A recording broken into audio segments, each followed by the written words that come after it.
Robot assisted arm therapy এটি কি?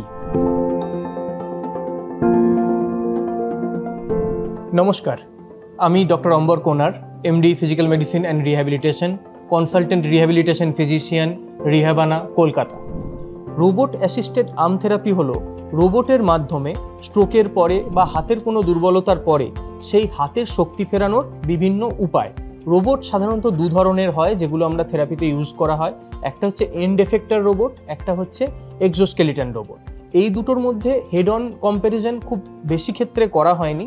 যেগুলোতে করা হয়েছে দেখা গেছে যেহেতু এক্সোস্কেলিটন রোবোটিক্সটা অনেকটা বেশি কন্ট্রোল নেয়, তো তার ক্ষেত্রে স্লাইট একটা ক্লিনিক্যালি সিগনিফিকেন্ট আরেকটু ক্লিনিক্যালি সিগনিফিকেন্ট ইমপ্রুভমেন্ট পাওয়া যায়।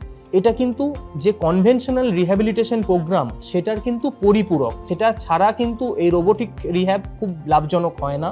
কনভেনশনাল রিহ্যাবিলিটেশনের সাথে যদি এই রোবোটিক রিহ্যাব বা রোবট অ্যাসিস্টেড আর্ম থেরাপি যেগুলো করা যেতে পারে, সেক্ষেত্রে দেখা যায় যে রোগীর ইমপ্রুভমেন্টটা অনেকটা বেশি হয়। কারণ এই জিনিসগুলো অনেকটা অবজেক্টিভ, মানে যে মাপটা পরিমাপ করা যায় রোগীর কতটা উন্নতি হচ্ছে, অবনতি হচ্ছে না একই জায়গায় দাঁড়িয়ে আছে।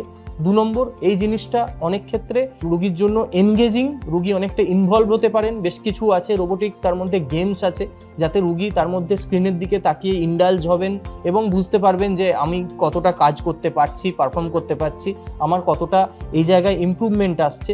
এবং এটা ওনার ক্ষেত্রে পার্সোনালাইজড, মানে ওনার যে পরিমাণ যে জয়েন্টের যতটা মুভমেন্ট প্রয়োজন সেই মুভমেন্টটা তার মাধ্যমে করা যেতে পারে এবং তার ফলে রোগীর যে জয়েন্টে বা যে মাসেলে ফোকাস করা দরকার সেই মাসেলে ফোকাস করে অ্যাক্টিভিটিটা বাড়ানো যেতে পারে। এবং সর্বোপরি এইটা হচ্ছে খুব বেশি রিপিটেটিভ। আমাদের নিউরোপ্লাস্টিসিটির কনসেপ্টে আছে যে যত বেশি কাজের রিপিটেশন হবে ব্রেন তত বেশি সেই কাজটাকে ফেরানোর চেষ্টা করবে। কাজেই রোবটের মাধ্যমে আমরা অনেক বেশি রিপিটেশনস করতে পারবো রোগীর অ্যাক্টিভিটিগুলোয়, যার ফলে রোগীর সেরে ওঠাটা আরও তাড়াতাড়ি হবে। আজ এই পর্যন্তই। নমস্কার।